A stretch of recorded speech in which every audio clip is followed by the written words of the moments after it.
ओम शांति। 9/4/2022 के बाबा के मधुर धारणा युक्त महावाक्य हैं।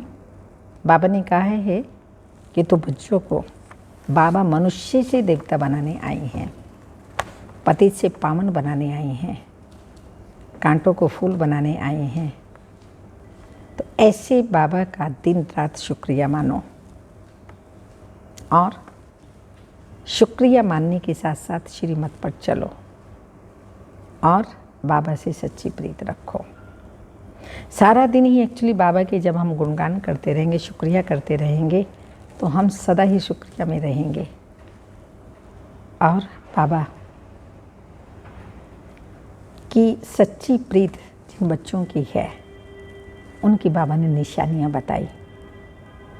अपने आप से पूछो आप सभी भी कि बाबा से मेरी सच्ची प्रीत है, वही मेरा सच्चा प्रीतम है, वही मेरा सच्चा सच्चा खुदा दोस्त है, वही मेरा सच्चा सच्चा माता पिता है, टीचर है, सतगुरु है, सर्व संबंधी सच्चा सच्चा है। क्योंकि God is truth, truth he God है।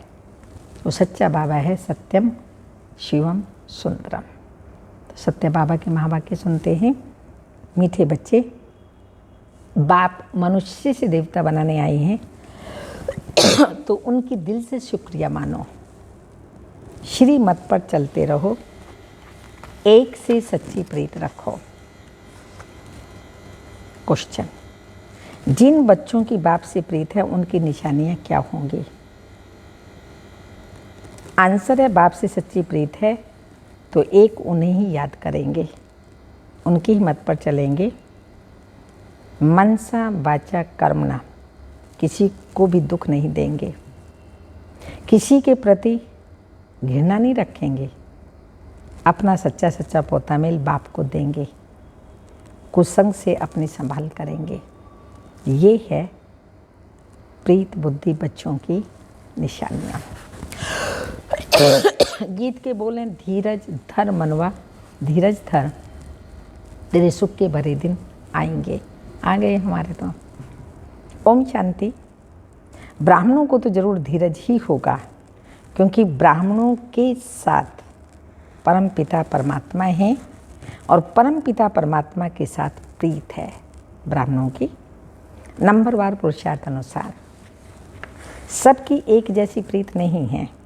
जैसे बाबा मम्मा और बच्चे अपना अपना अनुभव सुनाते हैं, अहम आत्मा अपने लिए कहते हैं, बाबा फिर अहम परमात्मा कहेंगे।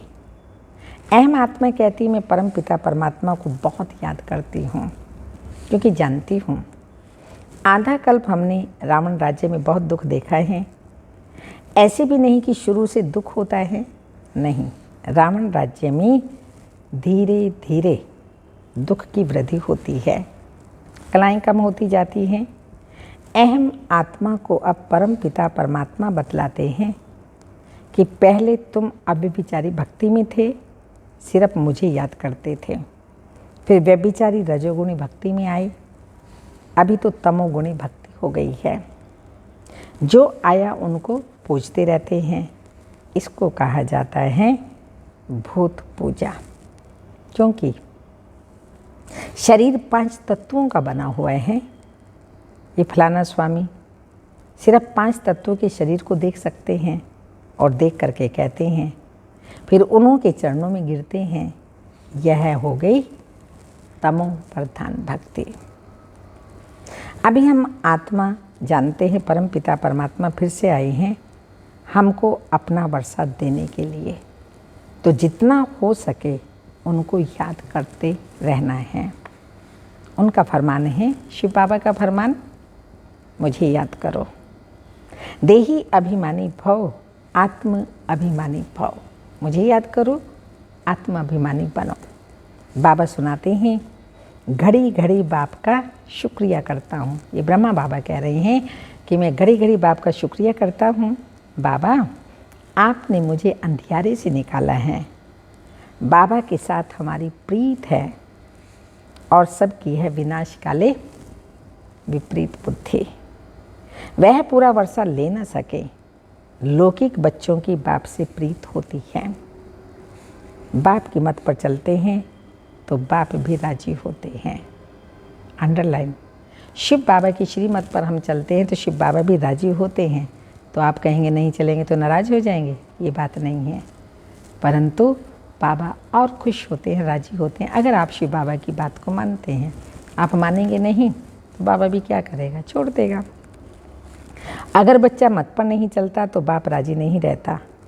जो मत पर ना चले, शिव बाबा की श्रीमत पर ना चले तो बाबा ने कहा वो कपूत ठहरा। तो बेहद का बाप भी कहते हैं, लौकिक में ऐसा कहते हैं ना, तो बेहद का बाप भी कहते हैं मुझे याद करो तो तुम्हारे विकर्म भस्म होते जाएंगे। मेरे बने हो तो कोई भी पाप कर्म इंद्रियों से नहीं करना, कभी श्रीमत का उल्लंघन नहीं करना। बाप तुम्हें पुजारी से पूज्य बना रहे हैं तो बाप का कितना शुक्रिया मनाना चाहिए। उनकी मत पर नहीं चलेंगे तो जन्म जन्मांतर के लिए पद भ्रष्ट कर देंगे। भल हम यहाँ भ्रष्ट मूतपलिति को कहते हैं, परंतु वहाँ कम पद वाले को भ्रष्ट कहते हैं। बाप कहते हैं अच्छी रीति प्रीत लगाओ। जैसे स्त्री पति को याद करती है वैसे तुम मुझे याद करो। मेरी श्रीमत पर चलो। क्या है मेरी श्रीमत? मनसा वाचा कर्मणा, किसी को दुख ना दो। मन में भी किसी के लिए घृणा नहीं रखना। हर आत्मा अपना पार्ट बजा रही है, जैसी भी है कोई भी, आप घृणा नहीं रखो। वो रख रही है उसको भी शुभ भावना शुभकामना दो। वो आपसे श्रीमत के अनुकूल व्यवहार नहीं कर रही है, लेकिन आप घृणा नहीं करो क्योंकि उस आत्मा का पार्ट है। तो घृणा रखना, नफरत रखना, बोलना छोड़ना, बड़ों के प्रति रिस्पेक्ट या छोटों के प्रति प्यार नहीं, स्नेह नहीं, तो ये सब क्या है? बाबा की श्रीमत का उल्लंघन करना। लेकिन ये रियलाइज होना चाहिए कि हमारा गलत कर्म है। हम तो महीनों बिता देते हैं, कितने दिन निकाल देते हैं जो ऐसा व्यवहार करते हैं। तो इसमें अपनी एनर्जी टाइम क्या कर रहे हैं? बर्बाद कर रहे हैं, वेस्ट कर रहे हैं। Waste of time, waste of energy. जबकि हम आए हैं बाप का बन करके अपना श्रेष्ठ कर्मों का खाता जमा करने। कैसे होगा? बाबा का बनने से और ही ज़्यादा नुकसान, 100 गुना दंड पड़ जाता है। इसलिए विशेष ध्यान दें, कभी भी ऐसे व्यवहार, संकल्प, बोल, कर्म ना हो। मनसा वाचा कर्मणा, किसी को दुख ना दो। मन में भी किसी के लिए घृणा नहीं रखना। हर आत्मा अपना पार्ट बजा रही है। तुम जानते हो अभी यह जन्म भविष्य के जन्म से भी ऊंच है। ईश्वरीय जन्म है ना, यहाँ हम ईश्वरीय औलाद बने हैं। सतयुग में दैवीय औलाद होंगे। यहाँ की महिमा जास्ती है। जगदम्बा से 21 जन्मों का वर्षा मिलता है। लक्ष्मी से क्या मिलता है? तो इन बातों को नया कोई समझ ना सके। आते तो बहुत है, परंतु जिनको निश्चय नहीं वह ठहर ना सके। बाबा मम्मा बच्चों के मित्र संबंधी आते तो बहुत हैं, अथवा ऑफिसर्स आदि आते हैं तो अलाउ किया जाता है। कहाँ तीर लग जाए, विचारों का कल्याण हो जाए, झट पता लग जाता है कि ईश्वरीय कुल का है व आसुरी कुल का। प्रीत लगती है व नहीं शिव बाबा से। यहाँ आते बहुत हैं, ठीक हो जाते हैं, फिर बाहर जाकर कुसंग में आकर माया के संग में भिखारी बन जाते हैं। लिखते हैं हमने हार खाई, लेकिन अगर ना बताएं तो वृद्धि होती जाएगी। तुम्हारी अप्रीत बुद्धि है पाप के साथ। हाँ, तुम्हारे में भी नंबर वार पुरुषार्थ अनुसार प्रीत बुद्धि है। शिव बाबा बच्चों को समझाते हैं कभी भी कोई विकर्म नहीं करना, श्रीमत पर चलना।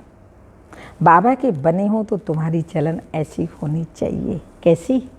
जैसे मम्मा बाबा और दादियों की। बाबा को पूरा मालूम होना चाहिए आपके बारे में। बाबा को, बड़ों को मालूम होना चाहिए। आप नहीं बताएंगे, मालूम नहीं पड़ेगा, तो जो भी आप गलतियां करते हैं छोटी मोटी होती है, उससे फिर वृद्धि होती जाती है। और ये यज्ञ का नियम ही है। कोई भी बात छोटे करते हैं तो बड़ों को बताना अनिवार्य है। नहीं बताएंगे तो आप अपने संबंध बाबा की श्रीमत का उल्लंघन कर रहे हैं।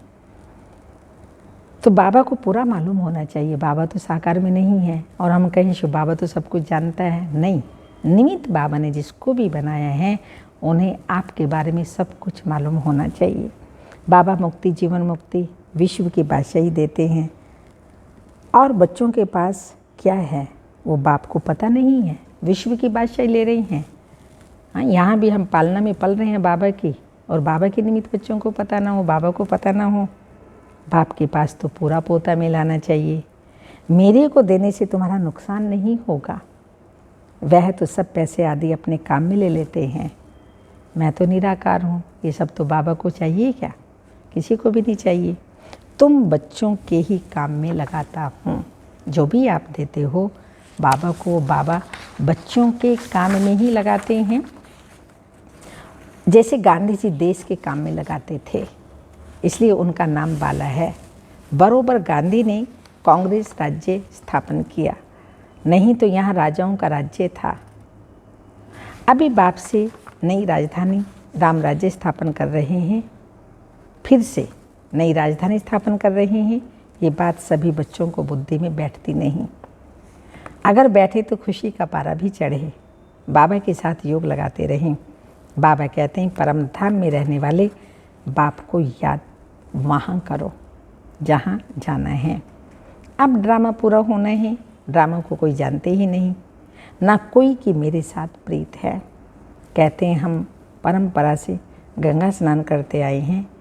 क्या सतयुग में भी करते थे? हाँ, बाबा कहते हैं क्या सतयुग में करते थे? परंपरा का अर्थ भी नहीं समझते। बाबा कहते हैं अब तुम्हारे सुख के दिन आ रहे हैं। तुम्हारी बुद्धि में धीरज है, कोई तो कुछ भी समझते नहीं। यहाँ से समझकर जब बाहर जाते हैं तो माया सारा ही खा जाती है। जैसे मक्खी मरती है, चींटियाँ सारा उसको हप कर लेती हैं। यहाँ भी मरते हैं, चींटियाँ लेकर सारा हप कर लेती हैं। माया भी बलवान है, कम नहीं है, बड़ी लड़ाई लगती है। यहाँ रहते भी क्लास में नहीं आते तो समझा जाता है स्वर्ग के मालिक नहीं बन सकते। कृष्णपुरी में जा न सके, कुछ भी वैल्यू नहीं। तुम जो हीरे जैसा बनते हो उन्हों की ही वैल्यू है। तुम जानते हो हम वर्थ पाउंड बन रहे हैं। एक घर में एक हंस है, एक बगुला होगा तो किटकिट जरूर चलेगी। यहाँ तो बगुले से किनारा होता है, मूत पलित्ती के हाथ का तुम खा भी नहीं सकते। परंतु बच्चों का बाप से इतना लाभ तो नहीं है, इसलिए सोचते हैं कि पेट कहाँ से भरेगा। अरे भी लोग कहाँ से खाते हैं। आजकल तो कोई कफनी पहन ले तो मुफ्त में पैसे मिलते रहते हैं, सब पाँव पड़ते रहते हैं। जो आएगा मूर्ति के आगे पैसा रखता जाएगा। बहुत ईजी है, ये दुनिया ही ऐसी है। बच्चों को ख्याल करना चाहिए, ये दुनिया जल्दी खलास हो तो स्वर्ग जाएं, परंतु लायक भी तो बने ना, पद भी पाना है ना। वहाँ भी पोजीशन का फ़र्क रहता है। पढ़ाने वाला एक ही है, कोई राजा रानी, कोई नौकर चाकर, कोई साहूकार प्रजा। राजधानी स्थापन हो रही है और धर्म स्थापक राजा ही नहीं स्थापन करते। इसलिए बाबा कहते हैं खबरदार रहो, विनाश काले पूरी प्रीत बुद्धि चाहिए। जितनी प्रीत होगी उतना बाप से वर्षा लेंगे। याद करने का भी सिखाया जाता है। बाबा बतलाते हैं बाबा को चक्र को याद करो, स्वदर्शन चक्र फिराओ। हम हैं लाइट हाउस, खिवैया हमारी नैया को पार ले जाता है। शिव बाबा खिवैया हैं। एक आँख में शांति धाम, एक आँख में सुख धाम रखना है। अच्छा, मीठे मीठे सिक्के लदे बच्चों प्रति माता पिता बाप दादा का याद प्यार। गुड मॉर्निंग, डायमंड मॉर्निंग, ओम नमस्ते। हम रूहानी बच्चों की, रूहानी माता पिता बाप दादा को याद प्यार। गुड मॉर्निंग, डायमंड मॉर्निंग, ओम नमस्ते। मातेश्वरी जी के अनमोल महावाक्य हैं, निराकारी दुनिया अर्थात आत्माओं के रहने का स्थान परमधाम। हम जब निराकारी दुनिया कहते हैं तो निराकार का अर्थ यह नहीं कि उनका कोई आकार नहीं है, परंतु कोई दुनिया जरूर है। उनका स्थूल सृष्टि माफिक अंधकार नहीं है। निराकारी दुनिया में जैसे परमात्मा निराकार है, लेकिन उनका अपना सूक्ष्म रूप अवश्य है। हम आत्मा और परमात्मा का धाम निराकारी दुनिया हैं। तो जब हम दुनिया अक्षर कहते हैं, इससे सिद्ध है वो दुनिया और वहाँ कोई रहता भी है, तभी तो दुनिया नाम पड़ा। अब दुनियावी लोग तो समझते हैं परमात्मा का रूप भी अखंड ज्योति तत्व है, लेकिन वह तो परमात्मा के रहने का ठिकाना है, जिसको रिटायर्ड होम कहते हैं। परमधाम को रिटायर्ड होम कहते हैं। तो हम परमात्मा के घर को परमात्मा नहीं कह सकते। परमधाम है, परमात्मा नहीं। अब दूसरी है आकारी दुनिया, जहाँ ब्रह्मा विष्णु शंकर देवताएं आकारी रूप में रहते हैं। और यह है साकारी दुनिया, जिसके दो भाग हैं। एक है निर्विकारी स्वर्ग की दुनिया, जहाँ आधा कल्प सुख शांति पवित्रता रहती है, और दूसरी है विकारी दुनिया, दुख और अशांति की दुनिया। अब यह दो दुनियाएं क्यों कहते हैं? क्योंकि यह जो मनुष्य कहते हैं स्वर्ग और नरक, दोनों परमात्मा की रची हुई दुनिया हैं। इस पर परमात्मा के महावाक्य हैं, बच्चे मैंने कोई दुख की दुनिया नहीं रची है, जो मैंने दुनिया रची वो सुख की रची है। अब यह जो दुख और अशांति की दुनिया है, वो मनुष्य आत्माएं अपने आप को और मुझ परमात्मा को भूलने के कारण हिसाब किताब भोग रहे हैं। वैसे भी कोई चीज़ बनाई जाती है, नई बनाई जाती है, पुरानी नहीं। जैसे भोजन है, ताज़ा बनाया जाता है, पर रखा रखा बासा हो जाता है। तो शिव बाबा ने परमात्मा ने ये नई दुनिया रची थी, सतयुग और त्रेता, जो सतो प्रधान और सतो सामान्य थी, लेकिन द्वापर कलयुग में पुरानी दुनिया हो गई। अब एंड में आकर के एकदम तमो प्रधान बन गई। बनाई किसने? हम लोगों ने। बाबा ने तो नई दुनिया ही रची थी। तो बाबा बता रहे हैं ये तो हिसाब किताब भोग रही हैं। बाकी ऐसे नहीं कि जिस समय सुख और पुण्य की दुनिया है वहाँ कोई सृष्टि नहीं चलती। हाँ, अवश्य जब हम कहते हैं कि वहाँ देवताओं का निवास स्थान था, तो जरूर वहाँ प्रवृत्ति चलती थी, पर वो थी शुद्ध प्रवृत्ति, पवित्र प्रवृत्ति, ग्रस्त आश्रम। और अभी अशुद्ध प्रवृत्ति ग्रस्त आश्रम नहीं, लेकिन जंजाल बन गया। परंतु वहाँ विकारी पैदाइश नहीं थी सतयुग में, जिस कारण कोई कर्म बंधन भी नहीं था। आजकल हिसाब किताब बनते कर्म बंधन बन जाते हैं, क्योंकि कर्म ही विकर्म बन रहे हैं। सतयुग में कर्म अकर्म बनते हैं तो कोई प्रकार का बंधन नहीं होता। उस दुनिया को कर्म बंधन रहित स्वर्ग की दुनिया कहते हैं। तो एक है निराकारी दुनिया, दूसरी है आकारी दुनिया, और तीसरी है साकारी दुनिया। भगवान के आने का अनादि रचा हुआ प्रोग्राम मम्मा बाबा के प्रोग्राम बता रही हैं। यह जो मनुष्य गीत गाते हैं वो गीता के भगवान अपना वचन निभाने आ जाओ। वो गाते हैं ना, कन्हैया ओ कन्हैया अपना गीता वाला वचन निभाओ। अब वो स्वयं गीता का भगवान अपना कल्प पहले वाला वचन पालन करने के लिए आए हैं और कहते हैं, हे बच्चे, जब भारत पर अति धर्म ग्लानि होती है तब मैं इसी समय अपना अंजाम पालन करने यानी वायदा निभाने के लिए अवश्य आता हूँ। अब मेरे आने का ये मतलब नहीं है कि मैं कोई युगे युगे आता हूँ। सभी युगों में कोई धर्म ग्लानि नहीं होती। धर्म ग्लानि होती है कलयुग में। तो मानो परम पिता परमात्मा कलयुग के समय आता है। कलयुग के अंत, सतयुग के आदि, बीच के टाइम को कहा जाता है कल्याणकारी पुरुषोत्तम संगमी जगपी बाप आते हैं। और कलयुग फिर कल्प कल्प आता है। हर कल्प में कलयुग आता है तो जरूर वह कल्प कल्प आता है।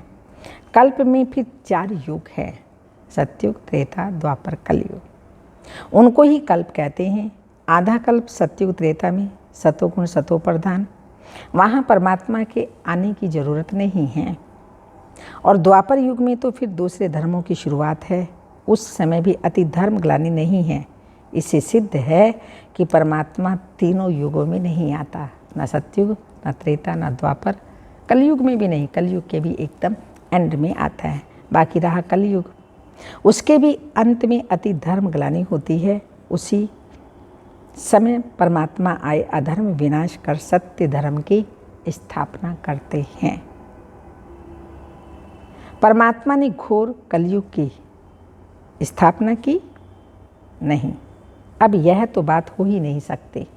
घोर कलयुग की परमात्मा स्थापना करे, ये बात तो हो ही नहीं सकती। इसलिए परमात्मा कहते हैं, मैं एक हूँ और एक ही बार आए अधर्म का विनाश कर, कलयुग का विनाश कर सत्युग की स्थापना करता हूँ। तो मेरे आने का समय है कौन सा? संगम योग। धारणा के लिए मुख्य सार हैं, हर एक पाठधारी के पाठ को देखते हुए किसी से भी घृणा नहीं करनी है। मनसा वाचा कर्मणा, किसी को दुख नहीं देना है। सेकंड पॉइंट, बाप को अपना पूरा पोता मिल देना है। विनाश काले पूरा प्रीत बुद्धि बनना है। श्री मत पर चल अपनी चलन श्रेष्ठ बनानी है। कुसंग से संभाल करनी है, जैसा संग वैसा रंग, और कुसंग जल्दी लगता है। इसलिए सदा सत्संग कहते हैं। सत्य है परमात्मा, उस परमात्मा का संग सदा लगा रहे, मीन्स उसकी याद सदा रहे। वरदान है, सूक्ष्म पापों से मुक्त बन। पता ही नहीं पड़ता सूक्ष्म में कैसे पाप होते रहते हैं। तो सूक्ष्म पापों से मुक्त बन, संपूर्ण स्थिति को प्राप्त करने वाले सिद्धि स्वरूप भाव। कई बच्चे वर्तमान समय कर्मों की गति के ज्ञान में बहुत इजी हो गए हैं।